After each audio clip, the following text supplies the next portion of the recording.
हूँ। शाम का समय था। सूरज ढल रहा था। सारे पक्षी अपने अपने घरों की तरफ जा रहे थे। बिरजू अपनी बैलगाड़ी से घर की तरफ जा रहा था। आज तो घर पहुंचते पहुंचते देर हो जाएगी। माँ और राधा चिंता करेंगे। चल बेटा हीरा, जल्दी चल जरा। तभी बिरजू देखता है कि एक औरत भागती हुई जा रही थी और उसकी बैलगाड़ी के पास आकर गिर जाती है। कौन हो तुम? वह उठती है और फिर से भागने लगती है।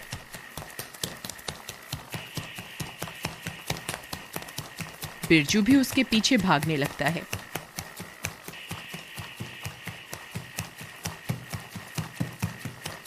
वह एक कुएं के पास जाकर रुकती है और उसमें छलांग लगाने लगती है, लेकिन सही समय पर बिरजू उसको रोक लेता है। कौन हो तुम और अपनी जान क्यों देना चाहती हो? मेरा नाम बिजली है और मेरा इस पूरी दुनिया में कोई सहारा नहीं है। मैंने और मेरी माँ ने बड़ी गरीबी में जीवन गुजारा है। अभी 2 दिन पहले ही उसकी भी मृत्यु हो गई है, इसलिए अब मैं जीना नहीं चाहती। देखो बिजली, इस तरह अपनी जान देना उचित नहीं है। अगर तुम चाहो तो मेरे साथ मेरे घर चल सकती हो। मेरी माँ है और एक ही बेटी है। और तुम्हारी पत्नी? 2 साल पहले उसकी मृत्यु हो गई थी। ओह, ये तो बहुत बुरा हुआ। अगर आप मुझे रहने के लिए आश्रय दें तो मैं आपकी माँ और बेटी का अच्छे से ध्यान रखूंगी। ठीक है बिजली।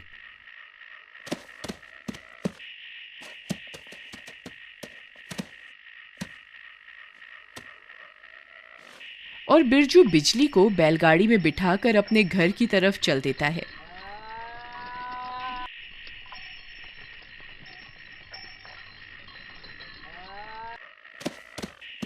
घर पहुंचकर बिरजू बिजली को अपनी माँ और बेटी से मिलाता है। रात काफी हो गई थी, इसलिए सब सो जाते हैं। आधी रात को बिजली घर से बाहर की तरफ जाती है। एक कुत्ता बिजली के पीछे जाता है और उस पर भौंकने लगता है। बिजली जब पीछे की ओर मुड़ती है तब वो बिजली नहीं बल्कि एक चुड़ैल बन चुकी होती है। तेरी इतनी हिम्मत कि तू मुझ पर भौंके, ये ले, इसका अंजाम भी भुगत। चुड़ैल कुत्ते को उछालकर दूर गिरा देती है और अकेली ही जंगल की तरफ चल देती है। अगली सुबह होने से पहले ही वह चुड़ैल घर के अंदर चली जाती है। सुबह होते ही बिरजू अपने काम के लिए चला जाता है।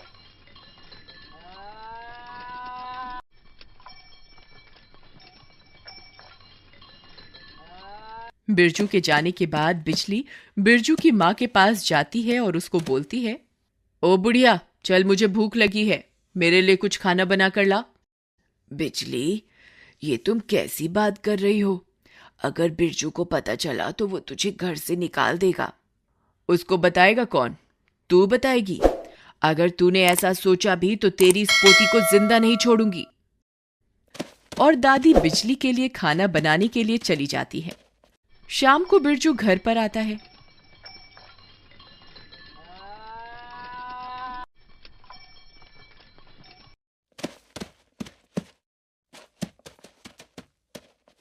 सब एक साथ होते हैं तो बिरजू अपनी माँ से पूछता है, माँ, बिजली ने तुम्हारी सेवा की आज? दादी पहले बिजली की तरफ देखती है, फिर बोलती है, हाँ बेटा, बहुत सेवा की। माँ, इसलिए तो मैं इसको अपने साथ घर लेकर आया, जिससे तेरा बुढ़ापा भी अच्छे से कट जाए और राधा को भी माँ की कमी न महसूस हो। बिरजू ने राधा से पूछा, राधा बेटी, कैसी लगी तुम्हें नई माँ? राधा कुछ नहीं बोलती और अपनी दादी के पास चली जाती है।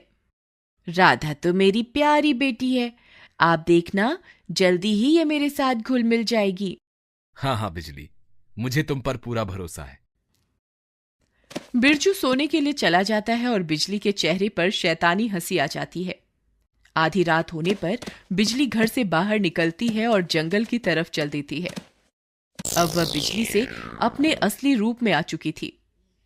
बस कुछ दिन की बात और है, जब इस बिरजू के शरीर का सारा खून खत्म हो जाएगा, फिर मैं इसके शरीर को भी नष्ट कर दूंगी। ही। चुड़ैल जंगल में जा चुकी थी और उसको दादी ने जाते हुए देख लिया था। हे भगवान, ये बिजली आधी रात को कहाँ जा रही है? कहीं ये कोई जादू टोना तो नहीं करती। दादी को नींद नहीं आ रही थी, वह रात भर जगी रही। सुबह होने में कुछ ही देर बची थी, तभी दादी ने देखा कि बिजली वापस आ गई है। सुबह होने पर बिरजू काम के लिए जा रहा था। तभी दादी की नजर बिरजू की गर्दन पर पड़ी। वहां पर कुछ निशान बने हुए थे। बिरजू बेटा, ये तुम्हारी गर्दन पर क्या हुआ? कुछ नहीं माँ, किसी मच्छर ने काट लिया होगा। दादी को कुछ ठीक नहीं लग रहा था। वो दिन भर यही सोचती रही कि ये बिजली आखिर है कौन जो उनके हंसते खेलते परिवार में आ गई। शाम का समय था, सूरज ढल रहा था। सारे पक्षी अपने अपने घरों की तरफ जा रहे थे। राधा अपनी दादी के साथ बाहर बैठी हुई थी। तभी वहां पर सुमित्रा आती है। काकी, क्या सोच रही हो? कुछ नहीं सुमित्रा, तुम कहां से आ रही हो? काकी, नवरात्रि चल रहे हैं ना, इसलिए आज हम मंदिर में माता रानी का जागरण है, वहीं पर जा रही हूं। आप भी चलो। ठीक है सुमित्रा, मैं और राधा भी तुम्हारे साथ चलते हैं। सुमित्रा, दादी और राधा चल देते हैं मंदिर की तरफ।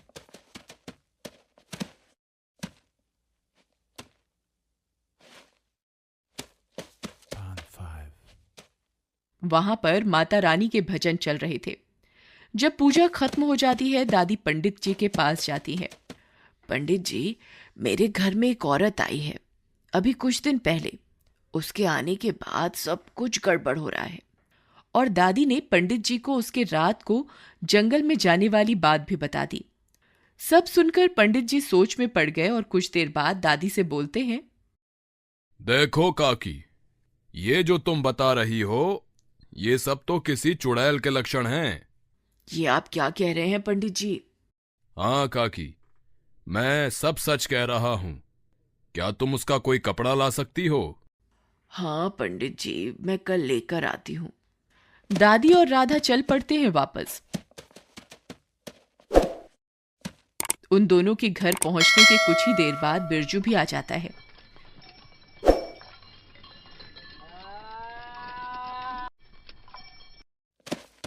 जैसे ही बिरजू वहां घर के अंदर आता है, दादी बिरजू के पास जाती है। बिरजू बेटा, मुझे तुमसे कुछ कहना है। हाँ बोलो माँ, तुम क्या कहना चाहती हो? बेटा, ये जो बिजली है ना, मुझे इसकी हरकतें कुछ ठीक नहीं लग रही। क्या हुआ माँ? बिजली ने आपसे कुछ कहा क्या? तभी बिजली भी अंदर से आ जाती है। आ गए आप? आ जाइए, मैं आपके लिए खाना लगा देती हूँ। बेटा, तुम अभी खाना खा लो। बिजली के आते ही दादी वहां से चली जाती है। रात होने पर बिजली घर से निकलती है और जंगल की तरफ चल देती है।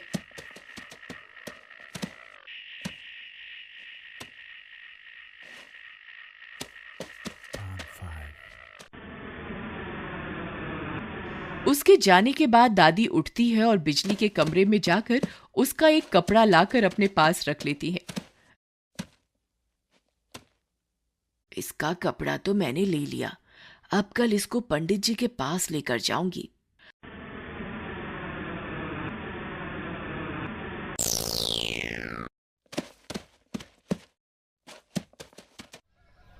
अगले दिन दादी राधा के साथ मंदिर में जाती है और पंडित जी को बिजली का कपड़ा देती है। पंडित जी कपड़े को लेकर उस पर गंगा जल छिड़क कर कुछ मंत्र पढ़ते हैं। कपड़ा एकदम काला हो जाता है। काकी, ये कपड़ा एकदम काला हो गया। ये इस बात का संकेत देता है कि तुम्हारे घर में चुड़ैल है जो इंसान का खून पीती है। हे भगवान, ये क्या हो गया? पंडित जी, अब आप ही बताइए, मैं क्या करूं? काकी, तुम्हारे बेटे की जान को खतरा है। तुम किसी भी तरह अपने बेटे को कल मंदिर में ले आना। कल मंदिर में पूजा होगी और इस पूजा को मेरे गुरुजी करेंगे। वही इस चुड़ैल से सबको बचा सकते हैं। ठीक है पंडित जी, लेकिन मेरे बेटे को तो कुछ नहीं होगा ना? मैं उसे ले आऊंगी। देखो काकी, ये काम इतना भी आसान नहीं होगा। वो चुड़ैल इतनी आसानी से तुमको मंदिर में नहीं आने देगी। ये लो, ये 3 मालाएं हैं, इनको अपने गले में डाल लेना जब कल मंदिर में आओगे। लेकिन ये उस चुड़ैल को ज्यादा देर तक नहीं रोक पाएगी। दादी राधा को साथ लेकर घर की तरफ चल देती है। और सोचती हुई जाती है कि कल क्या होगा। हे माता रानी, मेरे बेटे को बचा ले और इस चुड़ैल का विनाश कर दे। तो दोस्तों, कल क्या होगा? क्या दादी उस चुड़ैल से अपने बेटे को बचा पाएगी? ये जानने के लिए इसका अगला भाग जरूर देखें।